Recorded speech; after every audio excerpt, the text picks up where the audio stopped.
ꯈꯪꯗꯦꯅꯦ ꯁꯤꯗꯤ ꯀꯩꯅꯣ ꯅꯤꯡꯁꯤꯡꯕ ꯌꯦꯝꯄꯥꯛꯁꯦ ꯎꯔꯒ 이만희기 메모리니 한우버를 지금 한번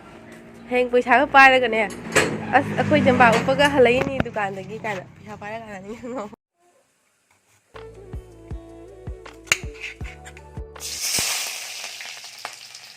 ꯅꯨ ꯍꯧꯖꯤꯛ ꯑꯅꯧꯕ ꯀ꯭ꯂꯥꯁ ꯀꯥꯗꯣꯔꯦꯕꯀꯣ ꯑꯗꯣ ꯃꯆꯥꯅꯨ ꯀꯃꯟ ꯍꯥꯏꯔꯣ ꯃꯥ ꯀꯔꯝꯕ ꯍꯥꯏ KG1 ꯍꯥꯏ ꯂꯩꯔꯦ Hello Mayam, Mayam puna magi ano vlog ta taram nokchari ado haji ayuki pung 7:10 tare Mayam ai thabak loina loisanba pungoi loire ba ko haji fi su ko loina aduga he haji angang school chatpagi breakfast tawnaba haugalani ado ichana pisikan tummi haji ado haji exam loirakpagi class 1 ka duini ba ko Mayam matam sum Haukhiba Khanghaude ba angang ni sum lebidi Mayam class 1 kare like su yambana haibadi moina puduisiga chahi mathangsiga Mayam ko ado isi tawdabati yadeba ado e hoji ahanbada keno chak kinjang thongba haugalani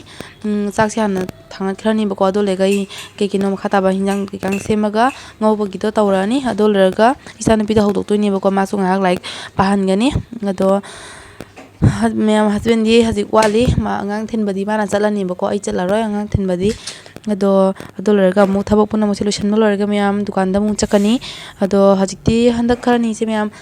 kitang komgadrana haina khalli ba ko ado mite ki chainang thongba chai nandagi leitabagi khara wana leiramani ba ado hajikti laani ado Mayam agi blog se makha taba sum jengminasi ado Mayam agi blog se jengba nungai piragadi like share subscribe tawba kawbigano ado Mayam comment su tawbiramo ai video sika nungai te ado Mayam na kai video yengba pami haibatu su comment da sum haibiramo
Kayaknya aku kalau aku wali ini,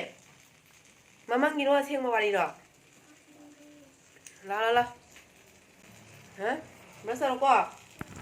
Ado Mayam masih simbol loire hajik soyabin ga alu ga toroga singau bahorani ado Mayam tingminasi isana bisu chonna pami bago sise dotuna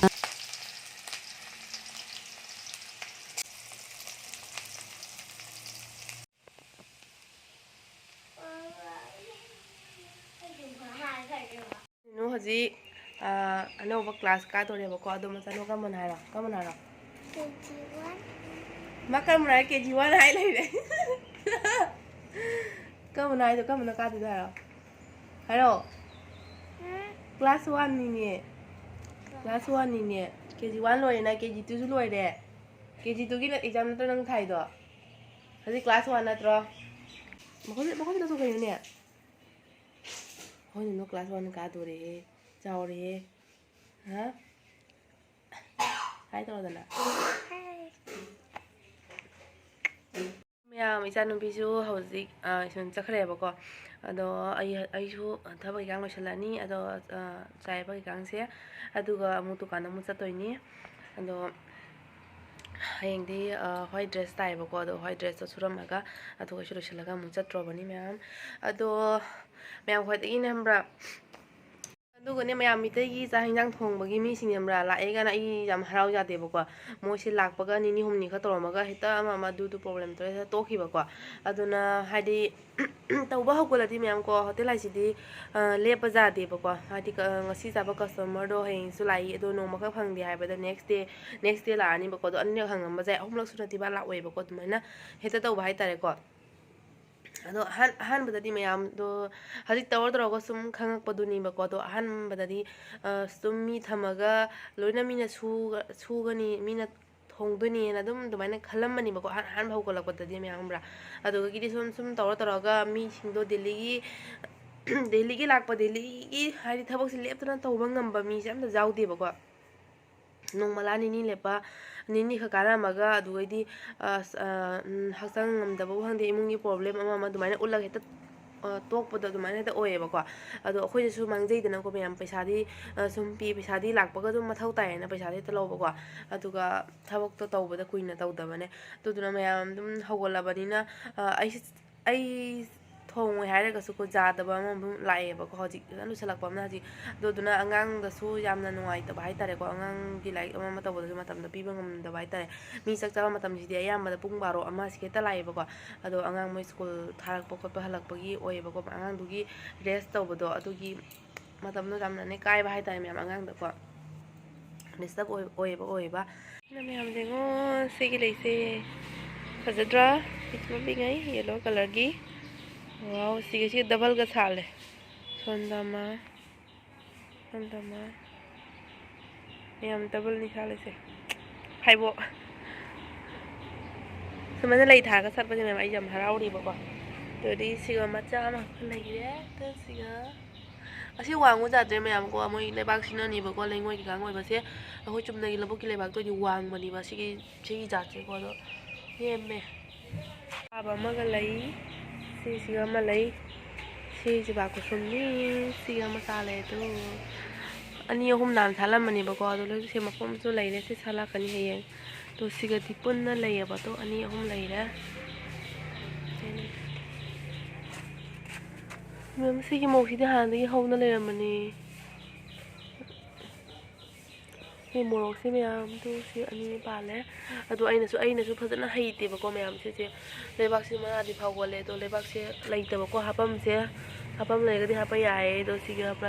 ꯑꯄꯔꯥꯖꯤꯠ ꯑꯃ ꯍꯧꯔꯛꯑꯦ ꯁꯤꯒꯁꯨ ꯊꯥꯏ ꯁꯤꯗꯤ ꯑꯩꯅ ꯃꯔꯨꯅ ꯊꯥꯕꯅꯦꯕꯀꯣ ꯃꯌꯥꯝ ꯁꯤ ꯊꯥꯔꯦ ꯑꯗꯨꯒ ꯁꯤꯒꯁꯨ ꯂꯩꯕꯁꯤꯁꯨ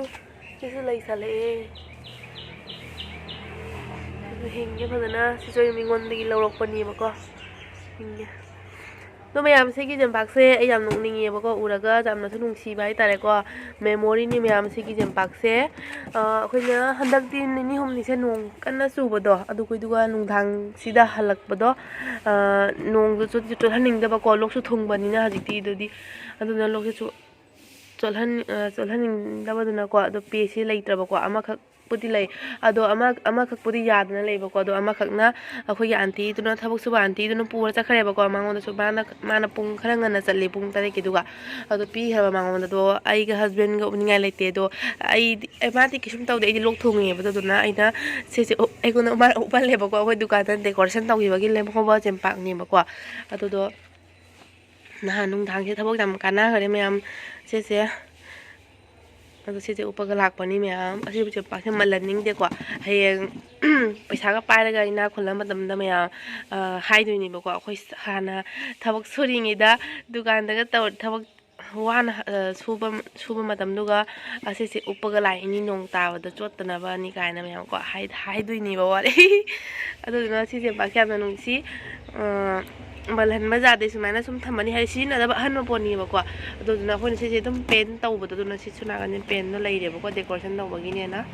ꯑꯁꯤꯅꯤ ꯃꯌꯥꯝ ꯑꯗꯨꯝꯅ ꯁꯨꯕ ꯇꯜꯂꯦꯅ ꯑꯩ ꯃꯄꯥꯟꯗ ꯑꯣꯏꯅ ꯁꯨꯔꯕꯅꯦꯕꯀꯣ ꯅꯣꯡ ꯇꯥꯕꯒꯤꯗꯣ ꯏꯁꯤꯡꯁꯦ ꯃꯌꯥꯝ ꯃꯔꯥꯡ ꯀꯥꯏꯌꯦꯕꯀꯣ ꯏꯁꯤꯡ ꯃꯌꯥꯝ ꯂꯩꯕ ꯑꯗꯨꯗꯨꯅ ꯑꯩꯁꯦ ꯑꯃ ꯁꯨꯔꯒꯦ ꯑꯗꯨꯒ ꯑꯩꯁꯨ ꯆꯠꯂꯅꯤ ꯐꯧꯕꯕꯨꯗꯤ ꯁꯤꯒꯤ ꯊꯧꯔꯤꯁꯦ ꯐꯧꯔꯝꯃꯅꯤ ꯅꯨꯡꯁꯥ ꯁꯥꯏꯕꯀꯣ ꯃꯊꯛꯇ ꯐꯧꯔꯔꯣꯏ ꯁꯤꯗꯤ ꯀꯩꯅꯣ ꯅꯤꯡꯁꯤꯡꯕ ꯆꯦꯝꯄꯥꯛꯁꯦ ꯎꯔꯒ 이만희기 메모리니 한우버라지 한바 행 ꯄꯩꯁꯥꯒ ꯄꯥꯏꯔꯒꯅꯦ ꯑꯁ ꯑꯩꯈꯣꯏ ꯆꯦꯝꯄꯥꯛ ꯎꯞꯄꯒ ꯍꯜꯂꯛꯏꯅꯤ ꯗꯨꯀꯥꯟꯗꯒꯤ ꯀꯥꯏꯅ ꯄꯩꯁꯥ ꯄꯥꯏꯔꯒ ꯍꯜꯂꯛꯏꯅꯤ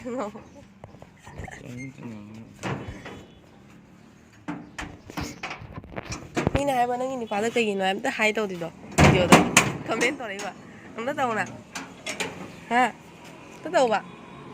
ꯁꯤ ꯑꯝꯇ ꯇꯧꯗꯦ ꯀꯃꯦꯟꯗ ꯍꯥꯏꯔꯛꯏꯅꯤ ꯑꯁꯦꯡꯕꯒꯤ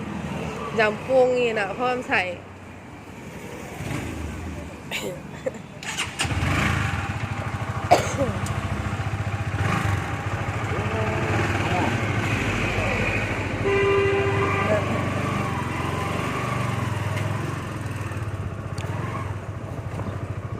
Latur ko ya halasina.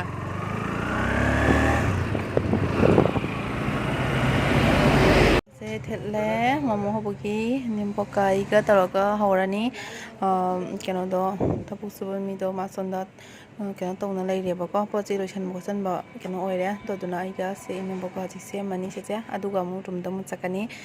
Mayam hazik tabak kyang loi lae nung tin mu lae ba ko rum da ado hazik keno angangi fi khara jengoge aduga aigisu dum top su yaba crop top gumba na blouse ma jenge hayeng angangi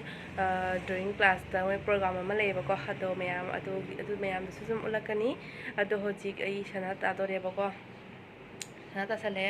ado je bazar chalugi fi jang modo do mayam chalasi makata blog to jingminasi do mayam thoglak e mata chilo now ta sale ba ko do mayam papa chalurga papa lakto ni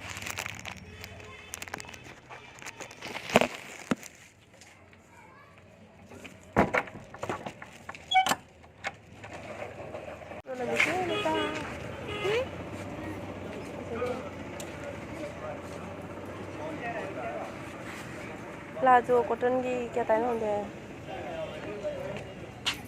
mamma school के ने अब पैसा भी रखो $2 ले you से नंगी से बच्चे ने पूरा से सुंगी पैसा का ना बिरे बा सुंगी पैसा का ना बिरे नो पापा से पजे से नंग ले लो से नंग ना पजे ऐसे पानी बो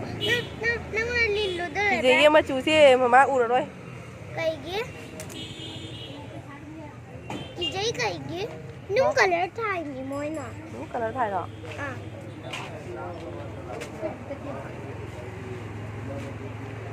ăn này nghe mất trăng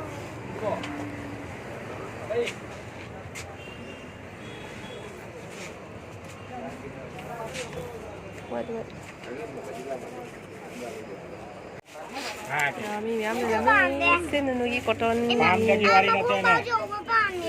Edu orang thani ji orang bosiga sami pam diga to yong fro to se si lore ba ko ase si